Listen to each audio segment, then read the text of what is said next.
नमस्कार, मैं Rohan Singh target with Rohan sir channel पर आपका हार्दिक स्वागत करता हूं। हमने उत्तर प्रदेश की जनजातियों को पिछली क्लास में पढ़ा था, जिनमें उत्तर प्रदेश में कौन सी जनजातियां कहां पर किस क्षेत्र में निवास करती हैं और कौन सी सबसे बड़ी जनजाति है, कौन सी सबसे छोटी जनजाति है। अगर आप लोगों ने उस वीडियो को ना देखा हो तो आप हमारी प्लेलिस्ट में जाके उसको देख लीजिएगा। उसके आगे के क्रम में आज हम उत्तर प्रदेश की महत्वपूर्ण जनजातियों के बारे में कुछ इंपॉर्टेंट फैक्ट जो पूछे जाते हैं सारे एग्जाम में, उसको हम आज कवर करेंगे। ठीक है, तो वो फैक्ट जो लगभग एग्जाम में आते रहते हैं, कौन सी जनजातियों की क्या विशेषताएं हैं, तो वो चीजें आज की क्लास में हम पढ़ने वाले हैं। तो आइए हम लोग देखते हैं उत्तर प्रदेश की जनजातियों के महत्वपूर्ण तथ्य। उसमें सबसे पहली जनजाति है बुक्सा या भोक्सा जनजाति। बुक्सा या भोक्सा जनजाति, बुक्सा या भोक्सा जनजाति कहां पर पाई जाती है? तो बिजनौर जिले में पाई जाती है। उत्तर प्रदेश के बिजनौर जिले में पाई जाती है।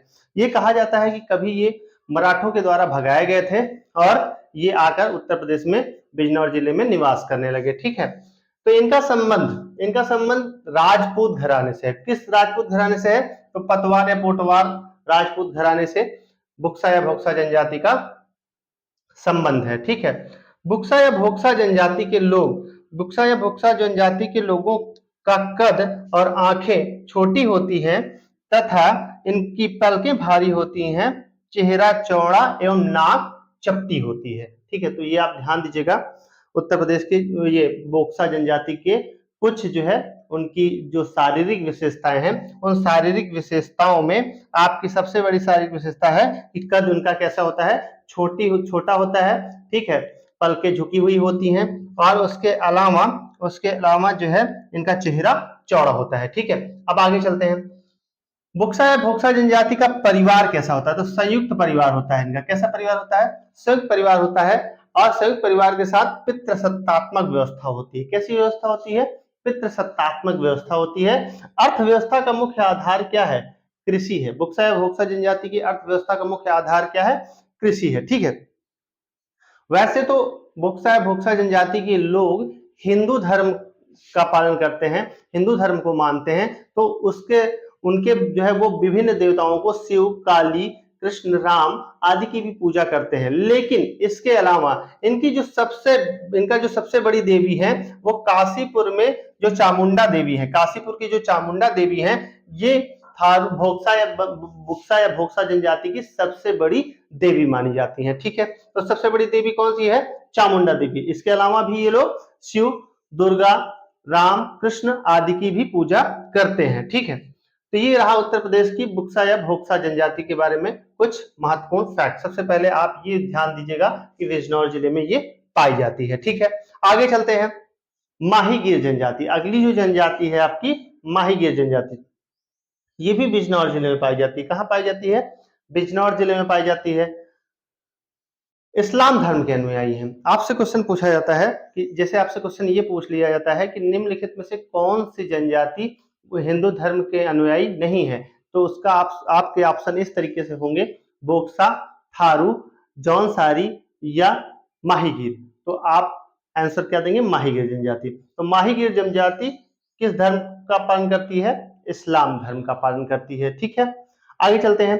माहीगीर जनजाति का मुख्य साधन, अर्थव्यवस्था का मुख्य साधन क्या है? मछली पकड़ना।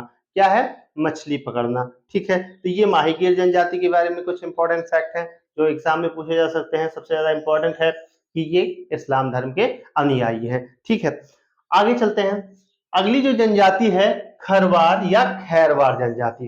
कौन सी है? खरवार या खैरवार जनजाति। ठीक है, खरवार या खैरवार जनजाति में सबसे पहली चीज पूछी जाती है कि कहाँ के निवासी हैं।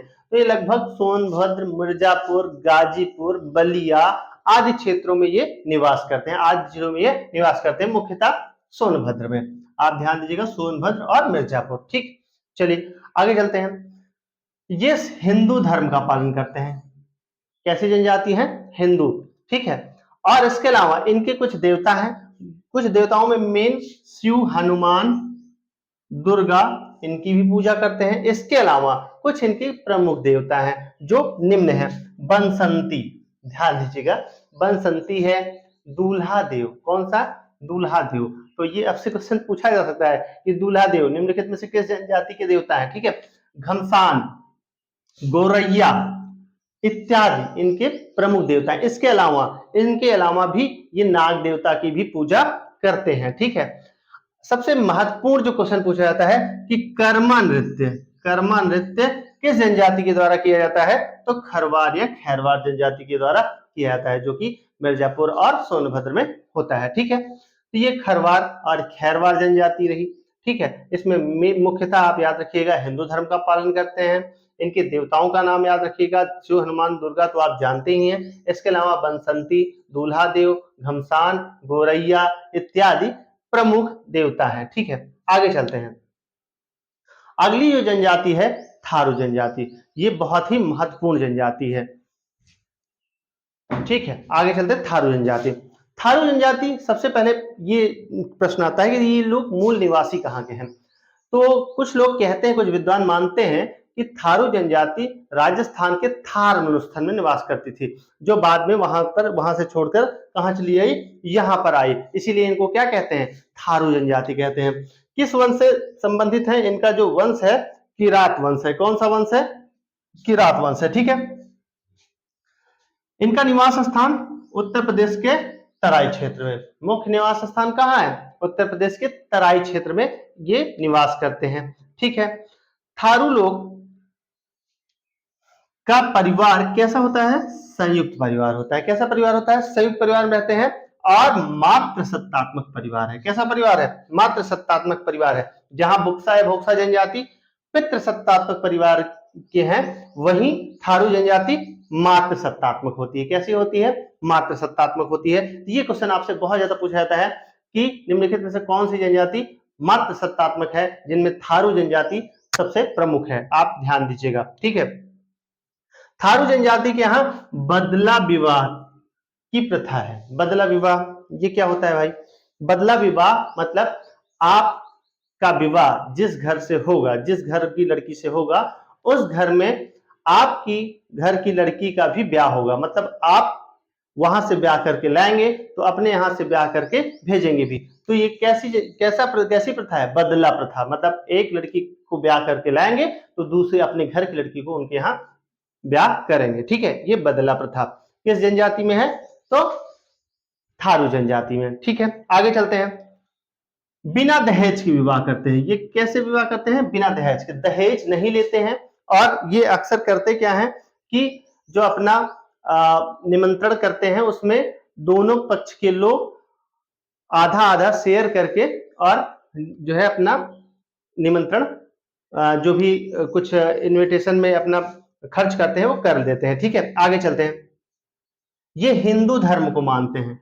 किसको मानते हैं, हिंदू धर्म को। तो हिंदू धर्म को मानने वाली जनजाति कौन सी है, थारू जनजाति भी है। माहीगिर जनजाति इस्लाम धर्म को मानती थी और थारू जनजाति हिंदू धर्म को, ठीक है।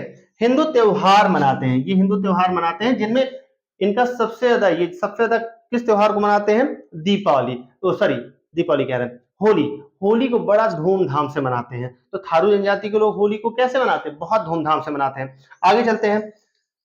ये जादू टोने भूत प्रेत आदि में विश्वास भी करते हैं। तो थारू जनजाति के लोग किसमें, जादू टोने भूत प्रेत आदि में विश्वास भी करते हैं, ठीक है। सबसे ज्यादा क्वेश्चन ये पूछा जाता है कि ये हिंदू त्योहार तो मनाते हैं, लेकिन थारू जनजाति के लोग दीपावली पर्व को शोक पर्व के रूप में मनाते हैं। तो सबसे ज्यादा क्वेश्चन यहीं से उठता है कि निम्नलिखित में से कौन सी जनजाति ऐसी है जो दीपावली पर्व को शोक पर्व के रूप में मनाती है। तो आप ध्यान दीजिएगा, थारू जनजाति। कौन सी जनजाति, थारू जनजाति। अभी थारू जनजाति के बारे में कुछ फैक्ट रह गए हैं, तो हम उन फैक्ट को यहां पर ले लेते हैं। तब तक आप इसका स्क्रीनशॉट कीजिएगा, तो मैं इसको मिटाने चल रहा हूं, ठीक है।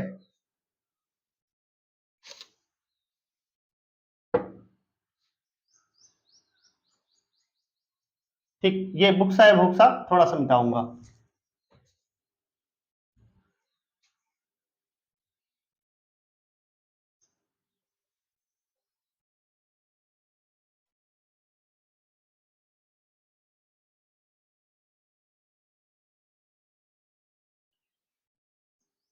ठीक है, आगे चलते हैं। थारू जनजाति के लोग कैसे दिखते हैं, तो आइए देखते हैं। ये आप ध्यान दीजिएगा। थारू लोग कद में छोटे,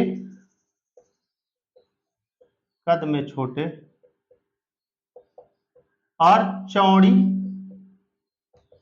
चौड़ी मुखाकृति के होते हैं।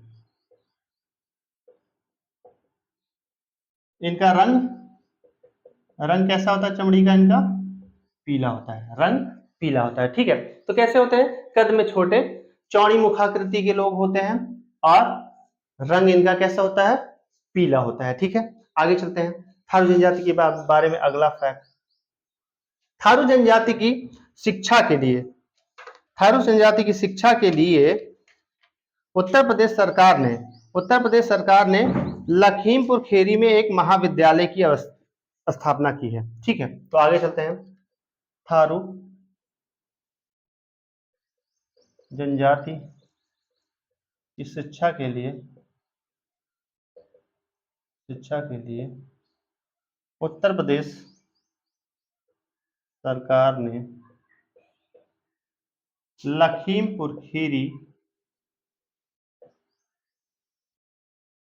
लखीमपुर खीरी में एक महाविद्यालय की स्थापना की है। ठीक है, तो इन जनजाति के लोग, जो थारू जनजाति के लोग हैं, इनकी शिक्षा दीक्षा के लिए उत्तर प्रदेश सरकार ने काम किया और लखीमपुर खीरी में एक महाविद्यालय की स्थापना की, जिससे जहां पर ये शिक्षित हो रहे हैं और ये सरकारी पदों पे भी नियुक्त हो रहे हैं। ठीक है, थारू जनजाति के बारे में। अब आगे चलते हैं।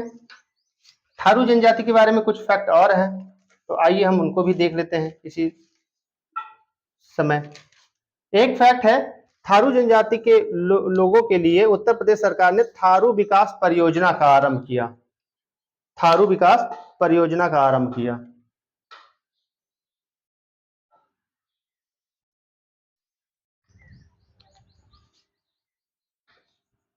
थारू जनजाति के विकास के लिए उत्तर प्रदेश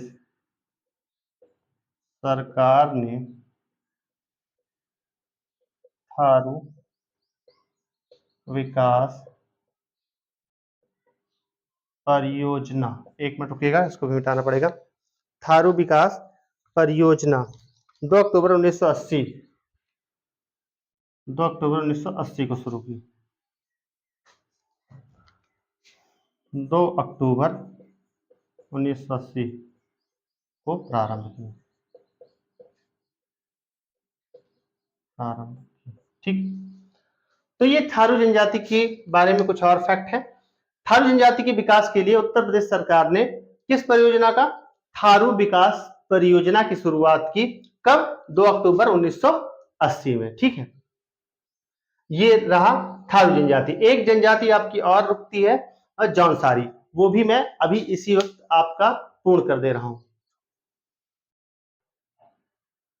हाँ, जौनसारी जनजाति। अब आइए जौनसारी जनजाति के बारे में देख लेते हैं। इनके द्वारा बिक्स, पचाई, दियाई आदि उत्सव मनाए जाते हैं। ठीक है, इसके अलावा जौनसारी जनजाति कुछ नृत्य करते हैं। ये नृत्य आपसे पूछे जाते हैं, जैसे रासो नृत्य, झेला नृत्य, सराई, अंडे कांडे बहुत ज्यादा पूछा जाता है।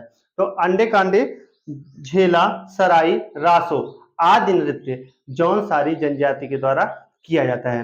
तो ये रही उत्तर प्रदेश की महत्वपूर्ण जनजातियों के बारे में कुछ महत्वपूर्ण फैक्ट जो आपके एग्जाम में पूछे जाते रहते हैं। आप इनको नोट कर लीजिएगा, और इसके अलावा आप हमारे चैनल को सब्सक्राइब भी कीजिए और इसको शेयर भी किया कीजिए, जिससे हमारा जो है उत्साह बढ़े, और उत्साह बढ़ने से हम और भी अच्छा आपके लिए करें। और आप अपने अमूल्य कमेंट हमारे इस वीडियो पे जरूर दीजिएगा। आपको ये क्लास कैसी लगी आप बताइएगा, और क्या हम इसमें चेंज कर सकते हैं आप इसके बारे में भी सुझाव दे सकते हैं। तो मिलते हैं नेक्स्ट क्लास में, फिर आज के लिए इतना ही। धन्यवाद।